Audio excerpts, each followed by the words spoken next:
तो जैसा कि हम सब जानते हैं कि यहाँ पर ABC हमारी कांस्टेंट टर्म्स हैं और x हमारा वेरिएबल है, तो हम ये भी जानते हैं कि किसी इक्वेशन की हाईएस्ट पावर अगर 2 है तो उसके नंबर ऑफ रूट्स कितने होंगे? 2 होंगे। और अगर ये 2 रूट्स हम निकाल सकें या हम पहचान सकें कि ये कैसे होते हैं, कैसे होते हैं कई बात है, आज की क्लास जो है ना कैसे होते हैं कोई समझना है कि सर ये क्या मीनिंग है कैसे होते हैं, वो तो नंबर होते हैं, हमेशा नंबर एप्लीकेबल होते हैं ये ज़रूरी नहीं है। आज एक नए किस्म के नंबर के बारे में आपको जानकारी मिलने वाली है with the help of quantity. तो गाइस जो क्वांटिटी का आज का सेक्शन है, हमने बात करी रूट्स, एक वर्ड आपने देखा रूट्स, तो मैं आपको फिर से याद दिला दूँ, रूट्स वो वर्ड वो टर्म्स होती हैं जो हमारी इक्वेशन को सेटिस्फाई करती हैं। एग्जाम्पल के तौर पे अगर मैं यहाँ पर एक इक्वेशन लिख रहा हूँ x² + 5x + 6 = 0, एग्जाम्पल के तौर पे मैं आपको ये समझाना चाह रहा हूँ कि what is the meaning of roots. तो हम यहाँ पर कुछ नंबर्स अपनी तरफ से पुट करके देखते हैं और देखते हैं कि क्या वो नंबर लेफ्ट हैंड में रखने पर राइट हैंड के बराबर आ रहे हैं या नहीं आ रहे हैं। जैसे मैंने रखा 1, तो 1 + 5 + 6 हो गया 12, 12 0 के बराबर नहीं है। मैंने रखा -1, तो मैंने -1 और यहाँ पे 1 आएगा, यहाँ पे -5 आएगा, और यहाँ पर 6 है तो 6 - 5 1 1 and 1 2 2 is not equal to 0, तो ये भी मेरा सही नहीं है। बट जब मैंने +1 रखा था तो आंसर बहुत बड़ा नंबर आया 12। जब मैंने -1 रखा तो मेरा आंसर थोड़ा छोटा आया। तो हम -2 रख के देखते हैं इस टाइम। तो -2 रखा होता तो ये बन जाता 4, और 4 6 के साथ डायरेक्टली ऐड होकर बन जाता 10। -2 रखे थे तो ये हो जाता -10, तो हमारा आंसर -10 + 10 बराबर 0 आ जाता, मतलब left hand and right hand हमारे बराबर आ गए। तो इस केस में आप क्या करेंगे, यहाँ पर आप लिखते हैं x = -2, ये बिल्कुल सही आंसर है आप। तो x = -2, तो -2 हमारा एक रूट कहलाएगा, एक रूट। ऐसे एक और रूट हमें निकालना होगा, ऐसे 2 रूट्स होते हैं, ठीक है ना। इसके पहले गाइस पिछले सेशन में आपने एक फॉर्मूला देखा जिसको हमने नाम दिया था completing square method. Completing square method जब हम पढ़ रहे थे, कंप्लीटिंग स्क्वायर मेथड जब हम पढ़ रहे थे तो उस समय हमारा जो फाइनल आंसर आया था, किसी को याद है गाइस? फाइनल आंसर x का क्या आया था हमारा? उसके -b ± रूट के अंदर में था b² - 4ac/2a। मैं एक बात आपको बता दूं, पिछली क्लास परफेक्टली आपको खत्म करके ही अगली क्लास में आना है।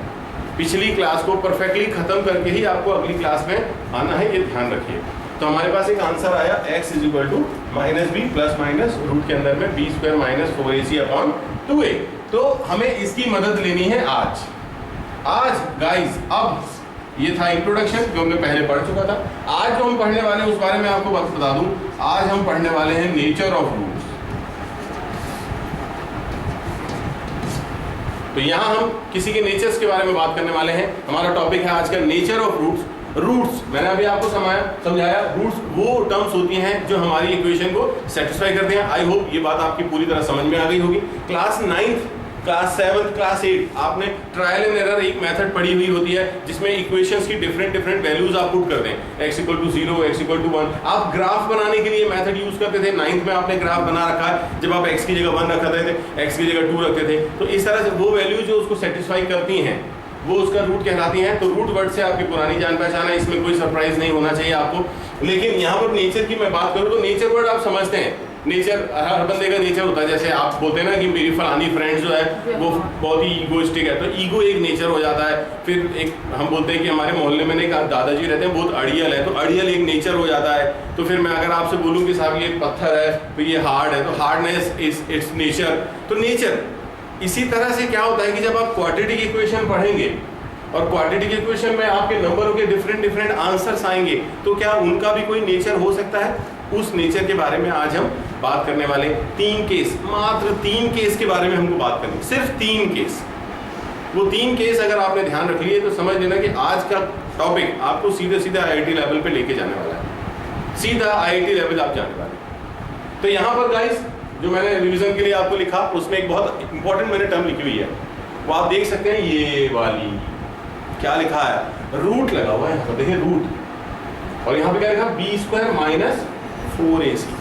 तो आज हम क्लास यहीं से शुरू करेंगे कि नेचर ऑफ रूट्स जो है वो डिसाइड करने वाली जो टर्म है उसका नाम है डिस्क्रिमिनेंट। क्या है? डिस्क्रिमिनेंट। आपको इसे याद रखना है, named is discriminant and this discriminant is represented by capital D. ये कैपिटल डी से हम अपने डिस्क्रिमिनेंट को डिनोट करेंगे।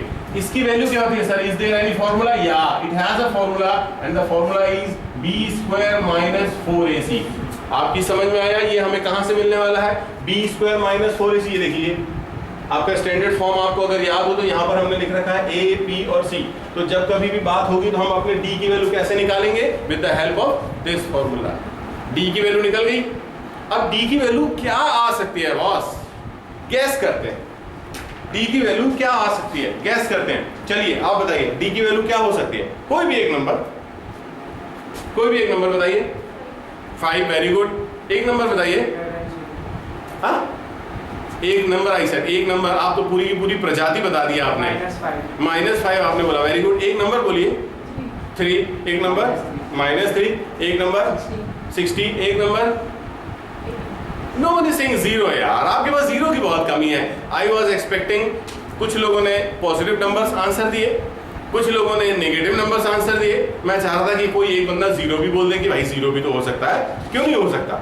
तो 0 भी हो सकता है। तो हमारे पास 3 कैटेगरी के आंसर आ रहे हैं। आपने देखा 3 कैटेगरी के हमारे आंसर आ रहे हैं। एक है पॉजिटिव।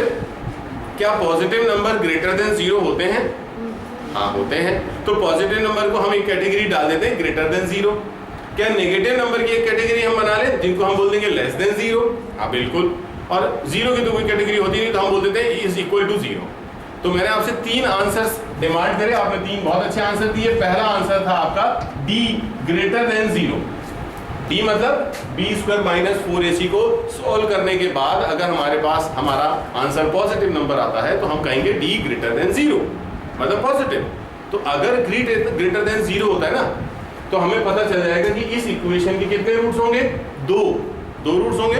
और दोनों कैसे होंगे ये आपको पता चल जाएगा। पता है कैसे होंगे? तो यहां पर उनकी प्रॉपर्टी होगी रियल एंड डिस्टिंक्ट। रियल माने आप सब जानते हैं, रियल नंबर की कैटेगरी के जो सचमुच के रियल नंबर्स होते हैं जिन्हें हम नंबर लाइन पे प्लेस कर सकते हैं, दैट आर रियल नंबर। तो वो रियल नंबर होंगे। और डिस्टिंक्ट का मतलब मैं आपको समझा दूं, डिस्टिंक्ट मतलब 2 अलग अलग। जैसे अगर हम बात करते हैं मानसी और ओजस्वी के बारे में, ये 2 अलग अलग हैं। अलग अलग है ना। अगर हम बात करते हैं अजय और विजय के बारे में, 2 अलग अलग है ना, तो ये अलग अलग होते हैं। डिस्टिंक्ट मतलब 2 आंसर आएंगे और दोनों अलग अलग हो सकता है। एक आए 2, एक आए 3, लेकिन कैसे होंगे? वो ग्रेटर देन 0 होंगे। ठीक है ना। केस कौन सा होगा? ग्रेटर देन 0 का। वो कैसे एप्लीकेबल होगा वो भी मैं आपको समझा दूंगा अभी। दूसरे नंबर पे हमने बात करी d इज इक्वल टू 0। तो d अगर 0 के बराबर हो जाए, d कौन था? b² - 4ac। आप यहां देखिए, इसको मैंने 0 रखा, इसको मैंने 0 रखा, तो आपका आंसर क्या आया? x is equal to -b/2a। एक दूसरा कहां है? वो तेरी सर, आपने तो ये सिखाया ना कि क्वाड्रेटिक इक्वेशन के हमेशा 2 रूट होंगे। अगर मैंने यहाँ 0 रख दिया तो मेरा आंसर क्या बचा? -b/2a। तो मेरे तो 2 आंसर होने चाहिए, यहाँ तो एक ही आ रहा है। आई बात समझ में? एक आ रहा है, ये तो एग्री करते हो ना। अब हम यहाँ पे लिखेंगे when d equal to 0 the roots will be real and equal। हमारे 2 आंसर आएंगे, 2 आएंगे, लेकिन दोनों के दोनों कैसे होंगे? इक्वल होंगे, वो अलग अलग नहीं होंगे। अभी आप कंडीशन समझिए एग्जाम्पल के साथ। अभी हम जब अगली बार टर्म में चलते हैं, इसके बाद वाले में एग्जाम्पल जब देखेंगे तब आप सारी चीजें और अच्छे से समझोगे। अब तीसरे नंबर पे क्या ऐसा पॉसिबल है कि d की जो वैल्यू है वो 0 से छोटी आए? d की वैल्यू 0 से छोटी मतलब माइनस वाला नंबर होता है। अगर एग्जाम्पल के तौर पे मैं एक नंबर लूं -3, आप छोटा सा बेसिक, यहाँ बहुत अच्छा बेसिक आप सीखने वाले हैं। मैं b² - 4ac ये लिखा। अगर मैंने यहाँ पे -3 लिखा होता, यहाँ पे अगर मैं -3 लिख दूं, तो क्या आपने कभी पढ़ा है ऐसा कोई नंबर कि रूट के अंदर में -3 लिखा हुआ है? नहीं पढ़ा, क्योंकि ये होता ही नहीं है, ये हो ही नहीं सकता है, ये नंबर रियल नंबर हो ही नहीं सकता है। तो फिर ये कैसा नंबर होता है गाइस? कोई जानता है? वेरी गुड, ये कहलाता है इमेजिनरी नंबर। इसके बारे में भी हम बात करेंगे आगे कभी क्लास में। कि इमेजिनरी नंबर क्या होते हैं, एक नई कैटेगरी होती है इमेजिनरी नंबर की, बट वो रियल नहीं होते, वो इमेज जैसा उनका नाम है इमेजिनरी, तो इमेजिनरी होते हैं, दे आर नॉट रियल। तो जब वो रियल नहीं होते हैं तो उनको रियल मैथमेटिक्स में हम सॉल्व नहीं कर सकते। तो इन दैट केस जो रूट्स होंगे तो उसके बारे में हम क्या बात करेंगे, यहाँ रूट्स तो होंगे, कितने होंगे, दो होंगे वो तो पक्का है, लेकिन दोनों के दोनों कैसे होंगे, हम यहाँ लिखेंगे इमेजिनरी रूट्स। कितने रूट, दो रूट्स। कैसे रूट्स, इमेजिनरी रूट्स। यहाँ हमने क्या लिखा है, जब d ग्रेटर देन 0 था हमने लिखा रियल एंड डिस्टिंक्ट, मतलब रियल नंबर आएंगे और डिस्टिंक्ट यानी अलग अलग दो आएंगे। हमने यहाँ लिखा रियल एंड इक्वल यानी दो आएंगे और दोनों के दोनों एक जैसे होंगे, लेकिन हमने यहाँ क्या लिखा, इमेजिनरी रूट्स।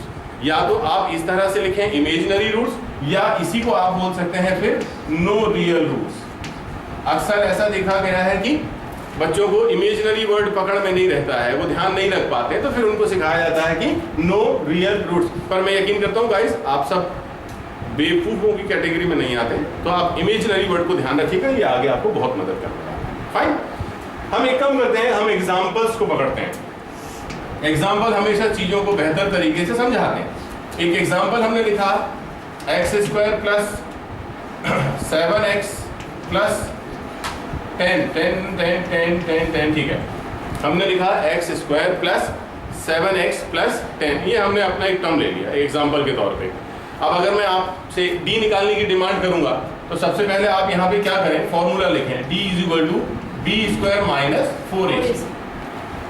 फिर हम यहाँ पे abc की वैल्यू निकालेंगे, तो a = आप बताएं a = इस इक्वेशन में a की वैल्यू क्या है, नहीं, a की वैल्यू बताओ, time up, a 1, very good. Actual में क्या है, आप क्यों सफर करते हैं, आप क्यों परेशान होते हैं, मैं आपको बताता हूँ, मैं आपको सिखाता हूँ, बार बार सिखाऊंगा, कोई प्रॉब्लम नहीं, जब तक आप मास्टर न हो जाए तब तक आप सीख सकते हैं। आप इसके नीचे हमेशा एक स्टैंडर्ड इक्वेशन लिखें, ये आपने स्टैंडर्ड इक्वेशन इसके नीचे, मैंने इसलिए कहा था स्टैंडर्ड को आपको याद रखना है। हमने यहाँ स्टैंडर्ड इक्वेशन इस तरह से लिख ली। अब बताइए x² इस x² के बाजू में 1 है, मल्टीप्लाई में, इस x² के मल्टीप्लाई में क्या, कुछ भी तो नहीं है, जब कुछ नहीं होता है तो 1 होता है ना। तो यहाँ पर हमारे पास a की वैल्यू कितनी आई है, 1। अब यहाँ कंपेयर हमारे लिए करना बहुत आसान है, यहाँ प्लस b है, यहाँ प्लस 7 है, तो b की वैल्यू 7, यहाँ c की वैल्यू 10। तो पहला जॉब आपका, पहला टास्क जो है वो ये है कि आप ABC कंपेयर करके निकाल लें, सिंपल है। इसके बाद में आपने d का फॉर्मूला लिख लेना है, d = b² माइनस 4ac, ठीक। यहाँ पे वैल्यू पुट करते हैं अपन b² माइनस 4ac में, तो हमारे पास वैल्यू b की क्या है 7² माइनस 4 का 4, a का 1, c का 10। इसको सॉल्व करना हम सबको आता है, 7² become 49 minus 40, that is 9। So final answer is 9। अब हमें इन तीन कैटेगरी को स्टडी करना है। पहली कैटेगरी d ग्रेटर देन 0, तो क्या जो हमने नंबर लाया है वो ग्रेटर देन 0 की कैटेगरी में आएगा, बिल्कुल आएगा। तो हमारे पास रूट्स कैसे होंगे, रियल एंड डिस्टिंक्ट। तो हम यहाँ डिक्लेयर करेंगे the equation has real and distinct root. आपको वैल्यू नहीं निकालनी है, आपको वैल्यू नहीं निकालनी है। आज आप बात करेंगे नेचर के बारे में, नेचर ऑफ रूट्स के बारे में बात करेंगे। तो आपको रूट्स की वैल्यू नहीं निकालनी है, आपको सिर्फ नेचर डिफाइन करना है कि रूट्स जो है वो किस तरह के हैं। अगला एग्जांपल ले लें, आपको चीजें और अच्छे से समझ में आएगी। अगला एग्जांपल मेरे लिए फेवरेट होता है, मजा आता है इस एग्जांपल को करने के बाद में। And the example is x² plus 8x plus 16 equals to 0, complete quadratic. Now अगर मैं आपसे फिर से पूछूं ABC की वैल्यू, तो आप बता पाएंगे? प्रैक्टिस करने के लिए आपको इस तरह से लिखना चाहिए ax² plus bx plus c equal to 0। तो यहाँ पर हमारे पास a की वैल्यू कितनी है 1, b की वैल्यू कितनी है 8 एंड c की वैल्यू कितनी है 16। हमने लिख लिया, ABC निकाल के लिख लिया। हमें d निकालना है, हम d का फॉर्मूला लिखेंगे, d equal to b² minus 4ac। Fine. अब हम क्या करने वाले हैं बॉस, यहाँ पर वैल्यू पुट करेंगे, b की जगह लिखेंगे 8² minus 4 into 1 into 16, that is it is 64 minus 64। Oh wow, the answer is 0, the answer is 0। तो 0 तो क्या हुआ, देखिए d when 0 our answer is real and equal। तो हमारे रूट्स कैसे होंगे, आप यहाँ पे लिखेंगे roots are real and equal, roots are real and equal, very wonderful, मजा आ गया ये तो। अगला वाला पार्ट देखते हैं। अगली इक्वेशन मेरी फेवरेट इक्वेशन है, मैं बता दूं आपको। अगली इक्वेशन मेरी फेवरेट इक्वेशन है। आप मेरे 11th और 12th के भी अगर वीडियोस देखेंगे तो आप पाएंगे कि ये इक्वेशन मैं बतेरे यूज करता हूँ, कई बारी यूज करता हूँ। तो गाइस ये इक्वेशन मेरी फेवरेट इक्वेशन है, इसका ध्यान रखिएगा। And the equation is, do someone remember my equation? किसी को याद है मेरी फेवरेट इक्वेशन? नहीं याद है? चलिए अब शायद याद हो जाए। x² + x + 1 = 0। ये मेरी फेवरेट इक्वेशन है। फाइन, तो आपको प्रैक्टिस करने के लिए मैंने बता दिया ax² + bx + c = 0 लिख के आपको काउंट करना है। यहाँ पर हम डायरेक्टली कर सकते हैं। a = 1, b = 1, c = 1। Very wonderful. d की वैल्यू हम क्या रखने वाले हैं? b² - 4ac। Then it is b की जगह हमने रखा 1 का square -4 × 1 × 1। The answer is 1 - 4 means -3। -3 means d < 0। तो अगर d की वैल्यू 0 से छोटी होती है तो हमारे रूट्स कैसे होते हैं गाइस? Imaginary roots. तो हम यहाँ क्या लिखने वाले हैं? Roots are imaginary.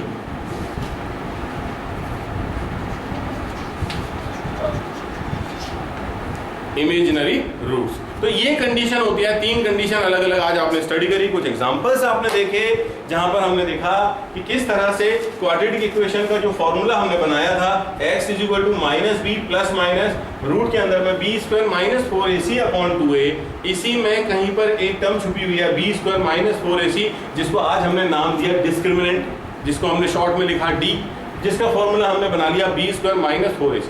इसके बेस पे हमने 3 कंडीशंस देखी, d > 0, d = 0, d < 0। ये 3 कंडीशन के बिहाफ में आप ये पता लगा सकते हैं कि किसी भी इक्वेशन, दुनिया में कोई भी क्वाड्रेटिक इक्वेशन हो, उसके रूट्स के बारे में अगर आपको जानकारी चाहिए तो this is the best way, this is the best method. और I think this is very easy. But मैंने आपसे फिर भी कहा है कि सिर्फ यहीं पे मैथ्स खत्म नहीं होती है गाइस, इसके बाद बहुत सारे क्वेश्चंस आपको इनके बेस पे करने मिलेंगे, जहां पर नेचर ऑफ रूट्स के बेस पे आपको क्वेश्चन करने के लिए दिए जाते हैं। तो गाइस सबसे पहले आप इसका बेसिक कॉन्सेप्ट लें। अगले सेशन में हम कुछ बहुत वंडरफुल और IIT लेवल के क्वेश्चंस के साथ आपसे मिलेंगे। Thank you very much, see you then.